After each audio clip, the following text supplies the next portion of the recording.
نحمدہ ونصلی علی رسول الکریم اما بعد۔ صحیح البخاری ابواب تکثیر باب نمبر 3۔ باب کم اقام النبی صلی اللہ علیہ وسلم فی حجتہ۔ باب ہے کہ نبی صلی اللہ علیہ وسلم نے اپنے حج یعنی حجۃ الوداع کے موقع پر کتنے دن قیام کیا۔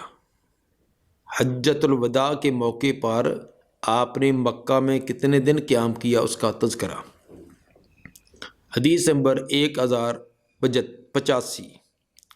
قال حدثنا موسیٰ بن اسماعیل قال حدثنا وحیب قال حدثنا ایوب عن ابی العالیۃ البراء عن ابن عباس رضی اللہ عنہما قال قدم النبی صلی اللہ علیہ وسلم اصحابہ لصبح رابعۃ یلبون بالحج فامرهم ان یجعلوها عمرۃ الا من معه الحدی۔ ابن عباس رضی اللہ تعالیٰ عنہما فرماتے ہیں نبی صلی اللہ علیہ وسلم اور آپ کے صحابہ آئے لصبح رابعۃ، چوتھی صبح، ذوالحجہ کی چوتھی صبح کو پہنچے، یعنی 4 تاریخ کو۔ یلبون بالحج، و تلبیہ کہہ رہے تھے حج کا، کیونکہ حج کا احرام باندھا تھا، حج عمرے کا اکٹھا، اور حج کا تلبیہ کہہ رہے تھے۔ فامرهم ان یجعلوها عمرۃ، آپ نے حکم دیا کہ آپ اس کو عمرہ بنا لیں، آپ نے اس احرام کو عمرہ بنائیں۔ الا من معه الحدی، مگر جن کے ساتھ قربانی ہے، جو قربانی ساتھ لے کر آئے ہیں وہ تو اپنا احرام نہیں کھول سکتے جب تک کہ قربانی کا نحر یا ذبح نہیں کر دیتے۔ البتہ جن کے ساتھ قربانی نہیں ہے تو اپنے حج کو عمرے میں تبدیل کر دیں۔ اس میں مکہ کے اندر داخل ہونے کا تذکرہ کیا کہ 4 ذوالحجہ، لیکن نکلنے کا تذکرہ نہیں ہے۔ تو پیچھے روایت میں یہ بات وضاحت آ چکی ہے کہ آپ 4 ذوالحجہ کو مکہ میں داخل ہوئے اور 8 ذوالحجہ کو صبح کی نماز کے بعد آپ مینا کی طرف روانہ ہوئے، اور مینا کے اندر آگے 8 ذوالحجہ کا پورا دن، 9 ذوالحجہ کی رات، 9 ذوالحجہ کی صبح کو مینا سے عرفات اور غروب آفتاب تک، یہ 9 ذوالحجہ کا دن عرفات میں گزارا۔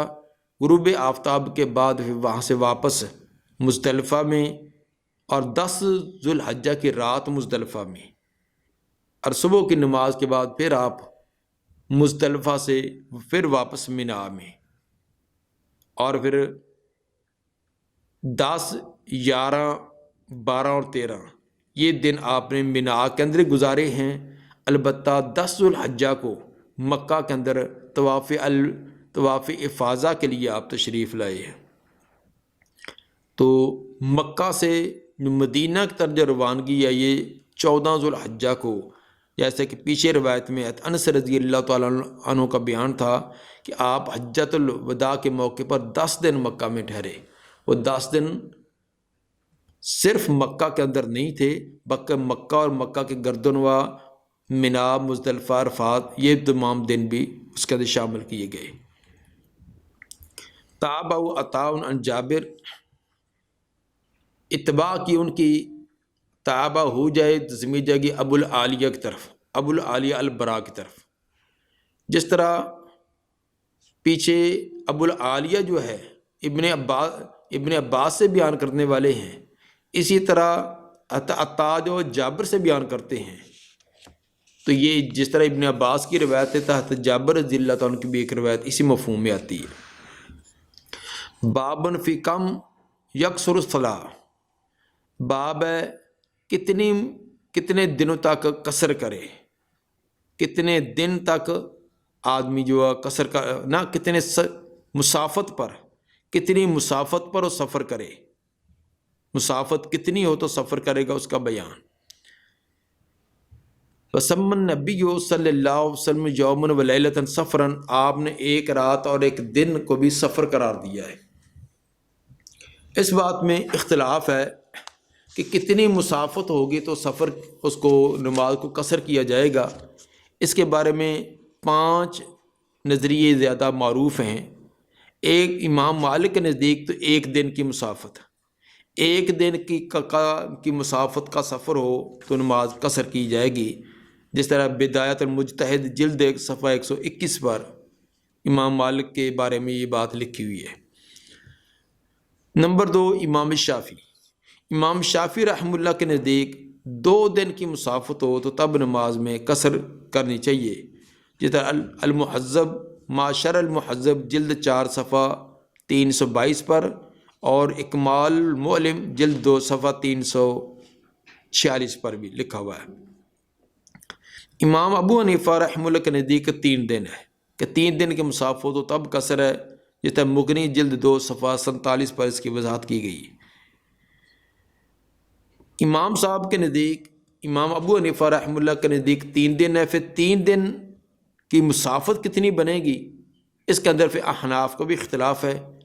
احناف کے پھر اس میں 3 قول ہیں، ایک 15 فرسخ کہ 15 فرسخ سفر ہو، اور ایک 18 فرسخ، اور تیسرا 21 فرسخ، یہ 3 قول ہے۔ البتہ فتویٰ جو ہے احناف کا وہ 18 فرسخ والا ہے کہ 18 فرسخ سفر ہو تو تب نماز قصر ہے، اور ایک فرسخ جب وہ 3 شرعی میل کا ہوتا ہے، اور ایک شرعی میل جو ہے 2000 گز کا ہوتا ہے۔ چوتھا نظریہ جو اس میں ہے وہ ہے عرف عام میں جس کو سفر کہا جاتا ہے اسی میں قصر ہوگی۔ عرف عام میں جس کو قصر کہا جائے، سفر کرنے والا سفر سمجھے کہ میں مسافر ہوں، لوگ سمجھے کہ یہ مسافر ہے تو وہ سفر ہے۔ اس کے قائل ہیں امام ابن تیمیہ، ابن قیم، امام شوکانی، نواب صدیق الحسن رحمہ اللہ۔ تفصیل کے لیے آپ دیکھ سکتے ہیں کہ نیل الاوطار جلد 2 صفحہ 480، زاد المعاد جلد 1 صفحہ 481، اور الروضۃ الندیہ جلد 1 صفحہ 327۔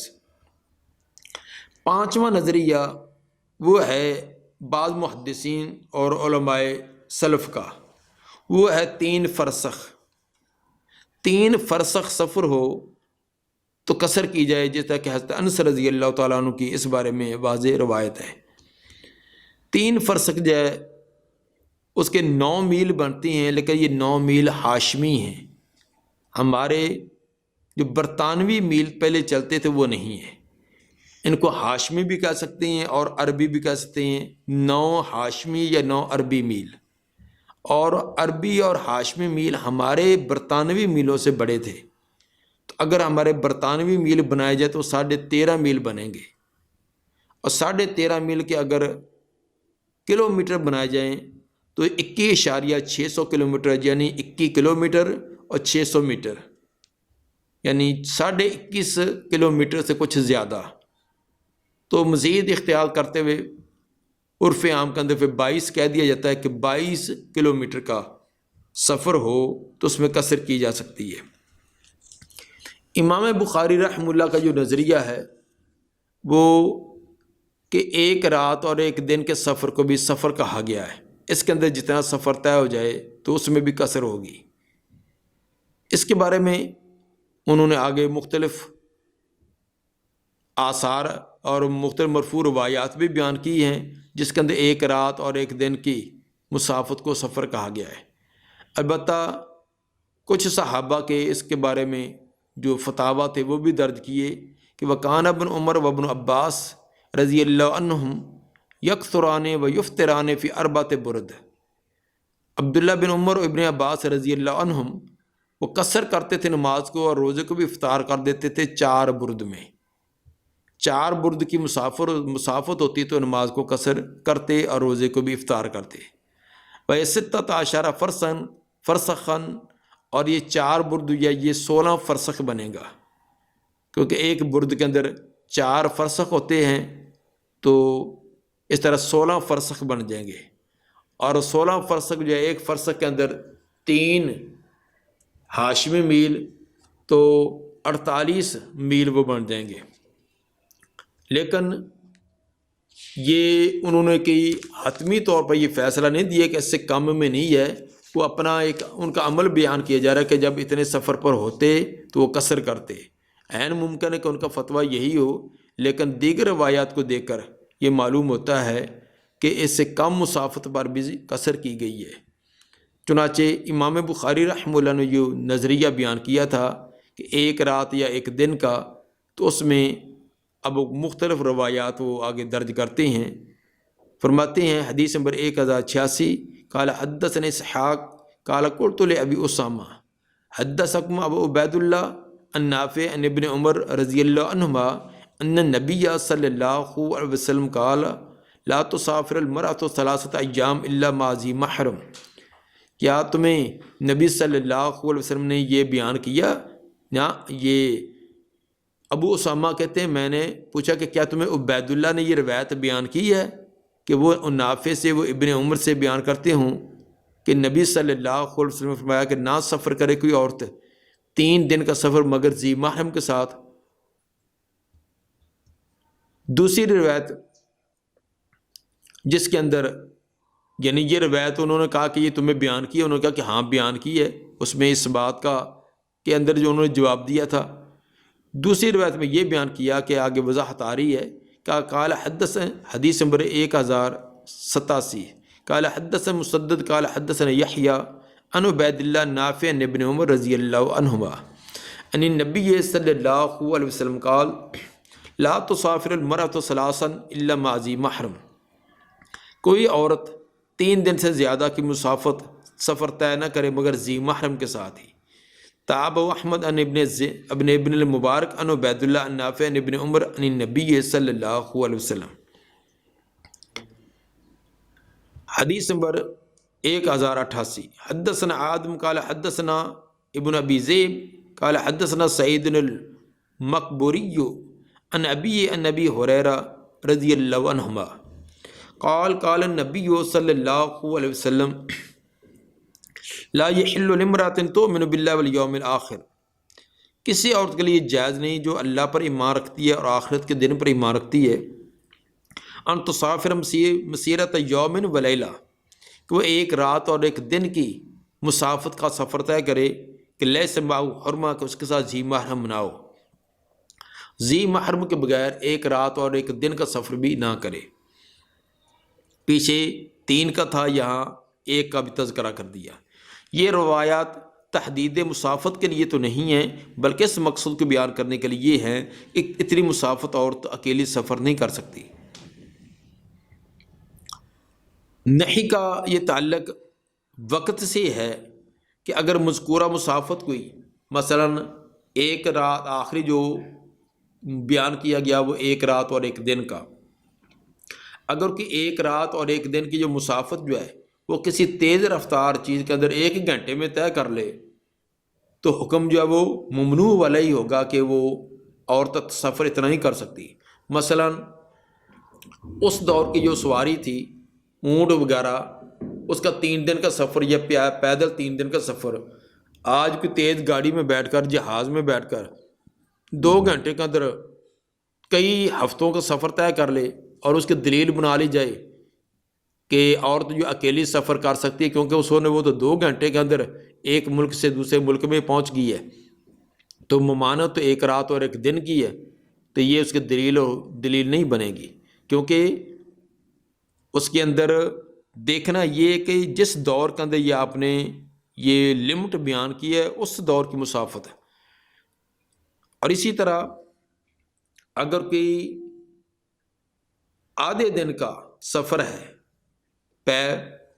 اس دور کے مطابق آدھے دن کا سفر ہے، لیکن کوئی بیمار، کوئی لنگڑا، کوئی وہ 2 دنوں کے اندر وہ سفر طے کرتا ہے یا 1 رات اور 1 دن میں سفر کرتا ہے آدھے دن کا، لیکن وہ 2 دن لگا دیتا سفر طے کرنے میں، چلا راستے میں ٹھہر گیا، پھر آگے چلا پھر ٹھہر گیا، یا ایسا چلتا رہا، تو وہ اس کے اندر قصر میں نہیں آئے گا کہ اس نے سفر جو وہ 2 دن لگا دیے تو اس نے طے ہی اسی انداز میں کیا ہے، تو وہ اس ضمن میں نہیں آئے گا۔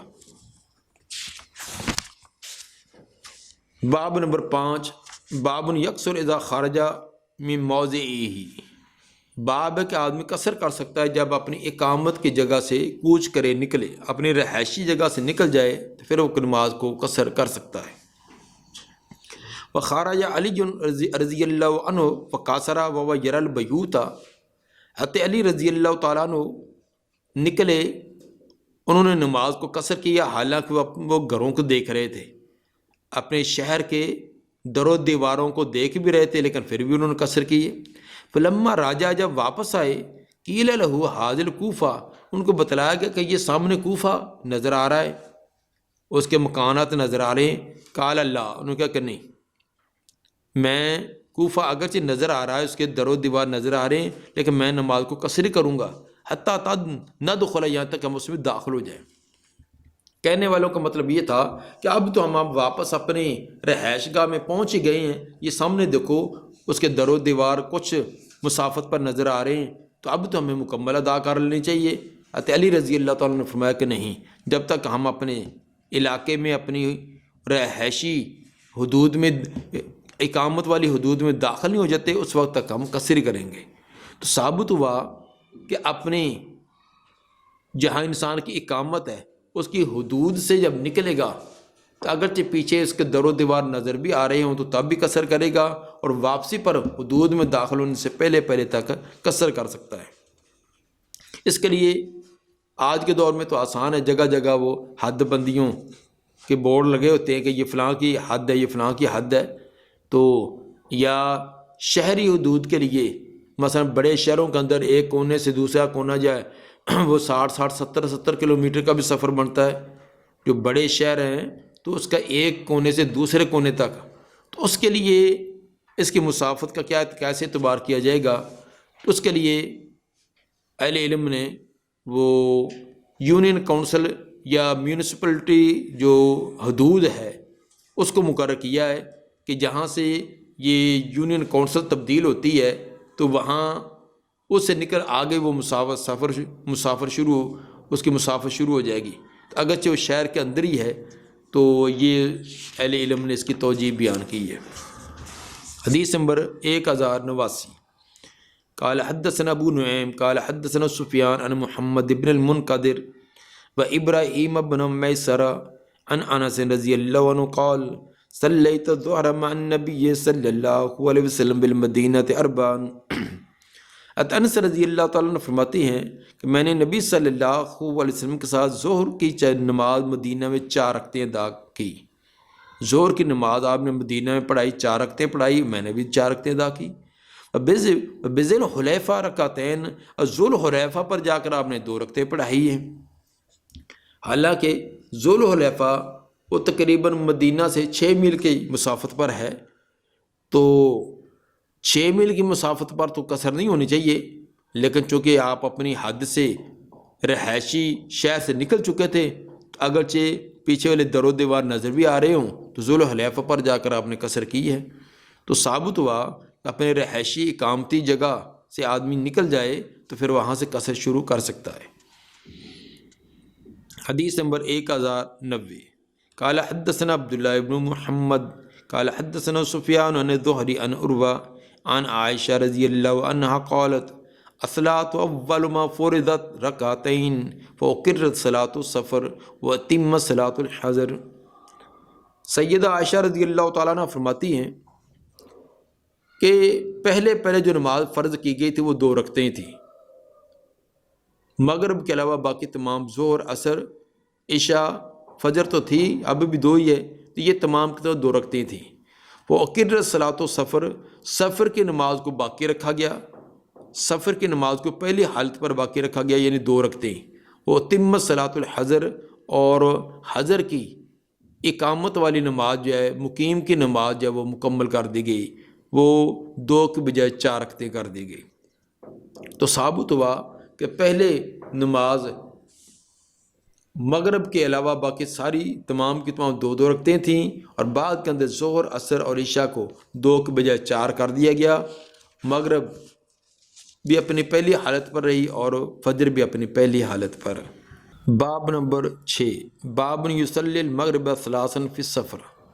باب ہے کہ مغرب کی نماز سفر کے اندر بھی 3 رکعتیں ادا کرے، جیسے کہ پہلے بتلایا کہ مغرب کی پہلے بھی 3 تھی اور سفر کے اندر بھی 3 ہی رکھی گئی ہے۔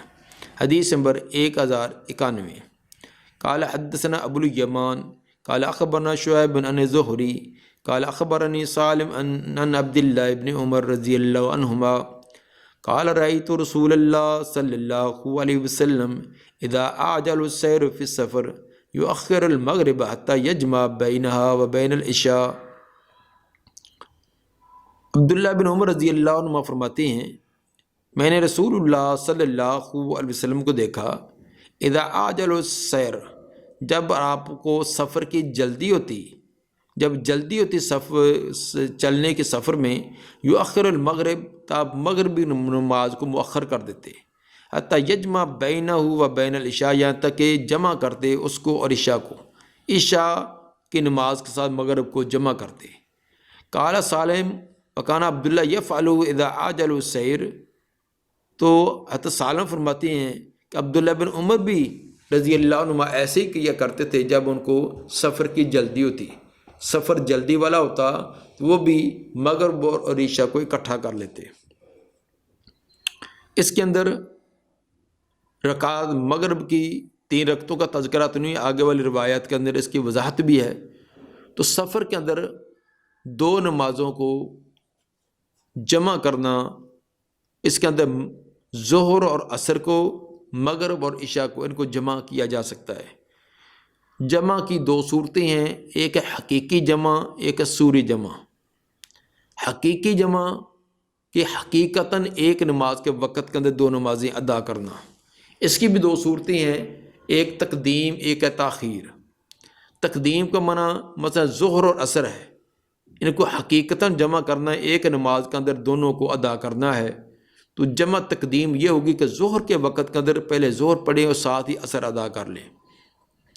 تاخیری بھی کر سکتے ہیں کہ ظہر کو مؤخر کر کے عصر تک لے جائیں، اور عصر کے وقت کے اندر پہلے ظہر کی 2 رکعتیں پھر ساتھ ہی عصر کی، اس کو کہتے ہیں جمع حقیقی، یعنی حقیقتاً جمع کر لینا۔